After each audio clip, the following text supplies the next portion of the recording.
hallelujah, he redeemed me. I am born again to win. I thank God he justified me. Of his fullness have we all received of him. I'm a new creation. I'm a brand new man. Old things are passed away. I am born again. More than a conqueror. That's who I am. I'm a new creation. I'm a brand new man. I've received the Christ of Calvary. I have no sense of sin. We have a oneness and a fellowship, delivered from authority of sin. I'm a new creation. I'm a brand new man. Old things are passed away. I am born again. More than a conqueror. That's who I am. I'm a new creation. I'm a brand new man.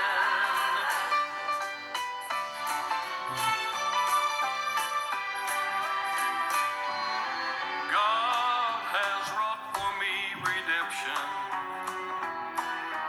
one that covers every need. Perfectly, he's restored our fellowship with no sense of guilt or memory. I'm a new creation. I'm a brand new man. Old things are passed away. I'm born again. More than a conqueror. That's who I am. I'm a new creation. I'm a brand new man.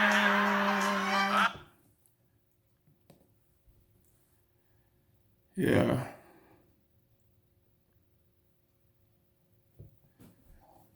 Good evening, everyone. Or good morning or good afternoon, wherever you may be in the world. I welcome you into the Beautiful Gate Ministry. Today, our topic is a new creation. And when we are talking about a new creation, we are talking to Christians. We are talking to believers, those who have given their life to God, those who have become a new creation in the presence of God. Those are the people I want to talk to today. And the lesson is going to be divided into series. I don't know where it will end, but I'm going to start today, and it's going to be a very short lesson because I just want you to grab at least just one thing so that by the end of the series, probably you will have grabbed like 2, 3, or 4 things, to apply to your lives. I've deliberately made it so short so that it could be easy for you to internalize them. So please, I want you to listen to this message carefully. But before we go into it, let us pray. Eternal Rock of Ages, we bless you, God.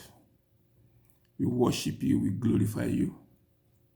We thank you for the tremendous blessings we have enjoyed in your presence. Father, we just want to bless you.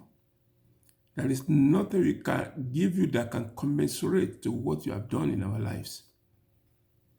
But nevertheless, we just want to say thank you to you. We want to bless you. We want to glorify you because of those things that even nobody can do. Those things that are beyond the power of men, that it is only you that could answer them. We thank you because you answer us. We thank you because in the midst of this pandemonium, in the midst of this pandemic, you are still with us. We bless you. We glorify you. We commit this lesson into your hand. Anoint my mouth, God, and let me speak your word. Father, we thank you. We bless you. In Jesus' name we have prayed. Amen. So once again, I want to welcome you into the Beautiful Gate Ministry. And like I said earlier on, our topic for today is going to be a new creation. A new creation. And it's going to be divided into series. I've made them so short so that at least you can grab one thing that you can internalize. Today, our lesson text is going to be taken from the book of 2 Corinthians, chapter 5, verse 17. It is a popular chapter that we all know. It says, therefore, if anyone is in Christ, he is a new creation. Old things have passed away, and new things have begun. Behold, all things have become new. Old things have passed away. Behold, all things have become new. And this verse started by, therefore, if, and not when. It is not when. It said if. So you need to ask yourself, am I in Christ? If you are not in Christ, this lesson is not for you. We are going to talk to you someday. But he said, if a man is in Christ, he's a new creation. So you need to assess yourself whether you are a new creation. He said, all things have passed. So if you are a new creation, it means all things have what? Have passed. And new things have begun. But he says, behold, new things have begun. Whenever you see behold in the Bible, God is telling you to see. He's saying, see, all things have become new. You must be able to see. Whenever God tells you that, behold, it is something God knows that you can see. God will never tell you to see what you cannot see. So if you cannot see it, then there is a problem. You have to check yourself whether you are still in Christ. If you are in Christ, you are supposed to be a new creation, and you must be able to see that new things have begun in your life. If you cannot see it, then there is what? There is a problem. Now, we are going to move to the book of Colossians chapter 3, verse 1 to 10. Colossians chapter 3, verse 1 to 10. I'm going to read this quickly. He said, if then you were raised with Christ. This one started with if again. Check yourself. It's a rhetorical question. You don't need to answer anybody, but you need to answer yourself. He said, if you were raised with Christ, seek those things which are above, where Christ is sitting at the right hand of God. Set your mind on things above, not on things on earth. For you died, and your life is hidden with Christ in God. When Christ, who is our life, appears, then you also will appear with him in glory. Therefore, put to death your members which are on earth: fornication, uncleanness, passion, evil desire, and covetousness, which is idolatry. Because of this thing, the wrath of God is coming upon sons of disobedience, in which you yourself once walked when you lived in them. I want you to take note of that. He said, in which you yourself once walked when you lived in them. But now you yourself are to put off all this: anger, wrath, malice, blasphemy,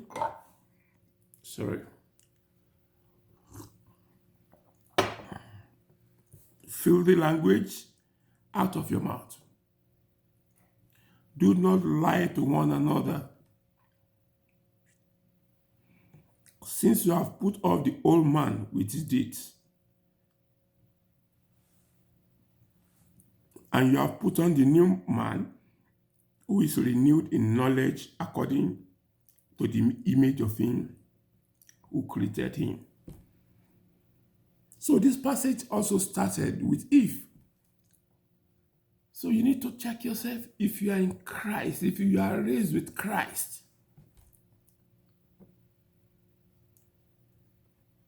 When we become a Christian, Jesus Christ not only took away our sin, we identify through him, through his death and the resurrection power that makes us a new creation. That is all what happened when we go through that water baptism. We died with Christ when you are immersed in the water and you are brought out again. Because that power that raised Christ has now fall upon you. That is where you can rise up from the dead. So that water baptism, that is what it symbolizes. When you become a believer in Christ, you are expected to adopt a new set of values entirely. We are expected to realign our life in the way God lives. We are expected to follow the life of God instead of the life of Satan. We see that in that Colossians 3:1-10 that we read. He said, we are once walking in darkness. It is every one of us. There is no angel among us. That is what everybody was doing. We are all walking in darkness before God saved us. So, now, you need to submit yourself to God to take charge of you. When you become a new creation, you don't take charge of yourself again. Your flesh is supposed to be dead spiritually. So God is supposed to take charge of you. So you begin to see new things. That 2 Corinthians 5:17 that you read, you now begin to see new things happen to you.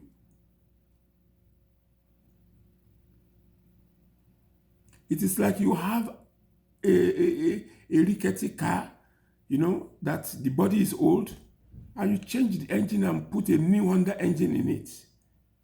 The way it will perform will be different from the way it was performing before. Everything about it will be new.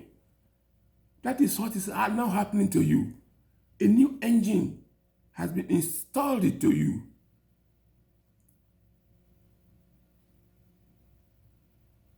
So you need to follow what that new engine does to you. So I want you to get that when you think you have become a new creation. Your life is different. New things are supposed to be happening to you. Now, Apostle Paul was saying that we should put into practice what you already know in principle. What you have read in the Bible, what you know in principle, you are supposed to put it into practice. Be who God says who you are. Be who God says you are. Live out your identity. Live out your identity. I want you to begin to walk the talk. Do not just talk the talk. Most of us, we talk the talk, and it's very difficult to walk the talk. And I pray this moment that God will help us in the mighty name of Jesus, so that the flesh will be totally dead in our lives. Now, you have been buried with Christ unto death. You are raised with him in resurrection. And God has given you the power to live a brand new life. It is God that gives you that power. He has given you the power to live what? A brand new life. When we become saved, we allow our sins and pride to be put to death. When we become saved, we allow those manifestations of the flesh, we allow them to be what? To be put to death. Everything that we are in the flesh, they are spiritually dead. A dead person does not sin. Have you seen a dead person that commits sin? Can a dead person raise his hand? Can he even blink? That is how we are supposed to be dead to flesh. The Holy Spirit is supposed to take absolute control of us. We are supposed to listen to the Holy Spirit. Whatever it tells you to do, do it.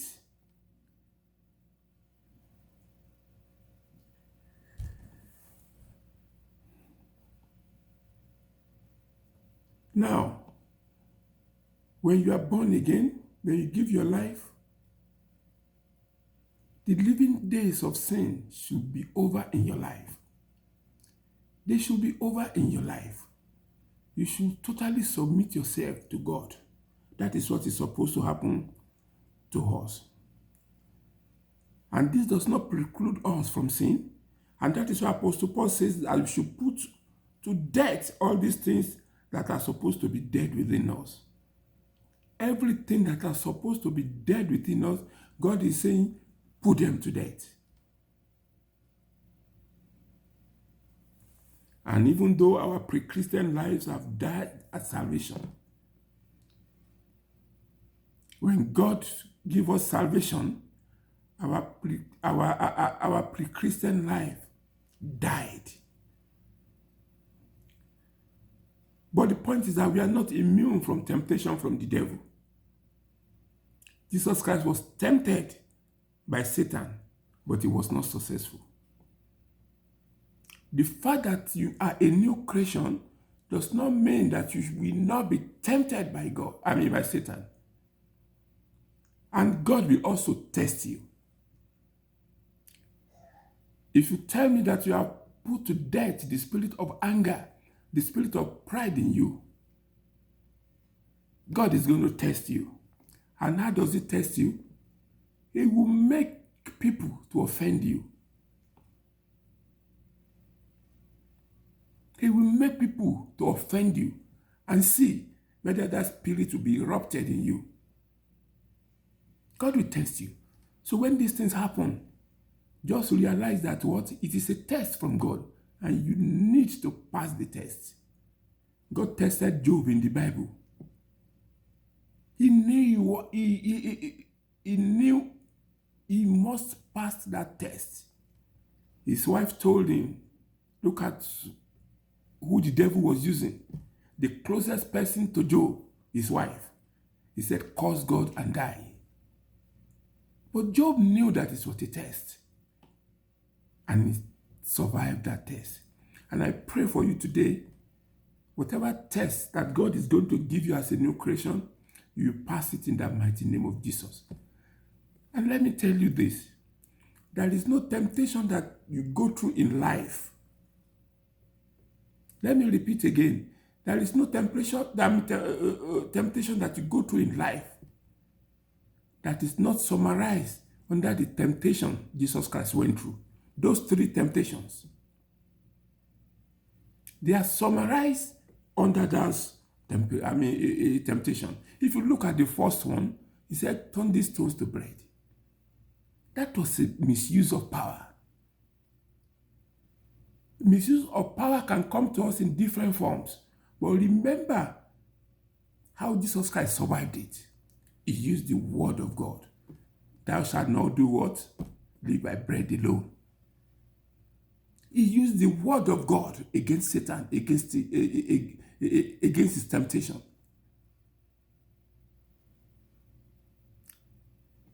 And look at the second one and the third one. He used the word of God again. He says Jesus Christ will fall down, that angels will come and attend to him. And he told him, thou shalt not tempt your God. In every situation where you are tempting your God, You need to realize that you are tempting God. Don't ever do anything that will make you to tempt God. And the third one says, you shall not worship any other God aside from me. He said Jesus Christ should fall and bow down for him, that he was going to give him the whole world. And he told him, thou shalt not worship any other God aside from me. In what way are you trying to idolize some things in your life? Are you an idolizer of money? Do you idolize money? Do you idolize your children? Do you idolize your wife or you idolize your husband? You need to check yourself. So whatever temptation that you are going through, the word of God is there for you. Because that is what Jesus Christ used, to defeat Satan. And I pray that whatever method that Satan is using to destroy your glory, you are going to conquer Satan in the mighty name of Jesus. The song that we listen to says, you are more than a conqueror. You are more than a conqueror. When you are more than a conqueror, it means you are fighting the battles of life from the point of victory. It means you are fighting the battles of life from the point of victory. Now, sometimes we go to sin after salvation. The fact that God has given us salvation doesn't mean that temptations will not come. And sometimes we yield to them. Verse 7 of that Colossians 3 says, he says that you used to walk in this way. It is in the life you have lived once. He said, those who you are before, not who you are now. That is whom you are before, not whom you are now. He said, put them to death. If they are not dead, it's high time you do what? You put them to death. Your pre-Christian life should be dead. Your pre-Christian life that is filled with anger, pride, should be dead. Whenever you are doing something and there is an outburst of anger, remember that that thing is still not dead in you.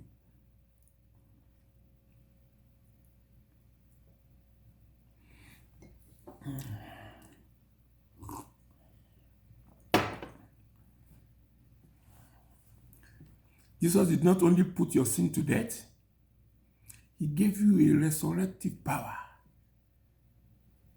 He did not only put your sin to death, he gave you what? A resurrective power to become a new creation.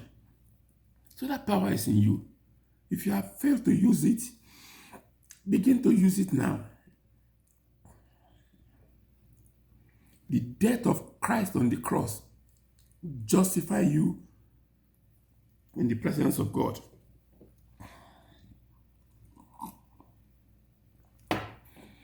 So the death of Christ justifies you in the presence of God. And what do I mean by that?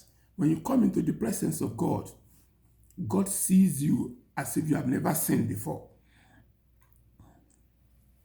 God sees you as if you have never sinned before. And that is what the death of Christ does for you. You are also identified with Christ. You have died to your sin, just as Jesus died. Just as Jesus died, you have died to your sin. Now you have to draw the resurrective power of God.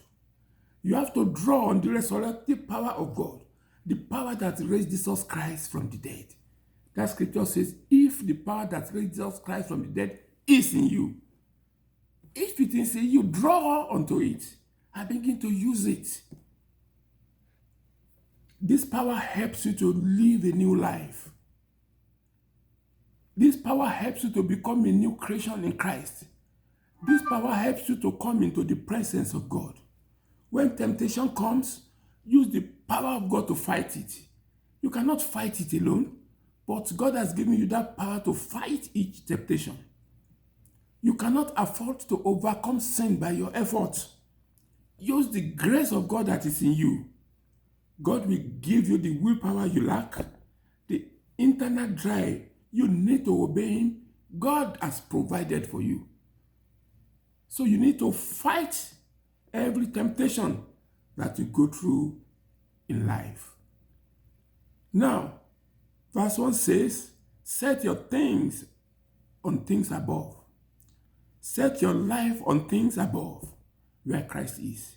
As a new creation, that should be your focus. Where Christ is seated at the right hand of God. Set your eyes on things above, your heart on things above, and not on earthly things. Set your heart on things above, and not on earthly things. Jesus Christ says in the book of Matthew 6:33, he said, seek first the kingdom of God and his righteousness, and all these things shall be added unto you. All these things shall be added unto you. Why is the kingdom of God very important? Why is it that you need to seek the kingdom of God first? Listen carefully to me. Life does not end on earth. As a new creation, you believe it. That is why you have surrendered your life to God. Life does not end on earth. And for you to gain access into heaven, these things that you have stored in heaven, those are the things that heaven will look at to justify you, whether you can enter into eternity. Eternity is the focus of every believer. Eternity is the focus of every Christian. So the fact that you are falling today, never mind. But try and not to repeat that again. 2 Corinthians 2:18, he said, but we all with unveiled face, beholding as in a mirror the glory of the Lord, are being transformed into the same image from glory to glory. So it's a level. You are being transformed from glory to glory, just as by the Spirit of the Lord. And that is what God is doing in your life. All you need to do is to surrender to Him. If any spirit of anger or pride comes, surrender it to God. Tell God to fight it for you. The internal power that God has given you, use it. And I want you to remember finally that becoming a new creature is the only way you can get to eternity. Becoming a new creation is the only way you can get to eternity. So that's the end of the lesson today. And I pray that everything that we have learned, you put it into practice in the mighty name of Jesus.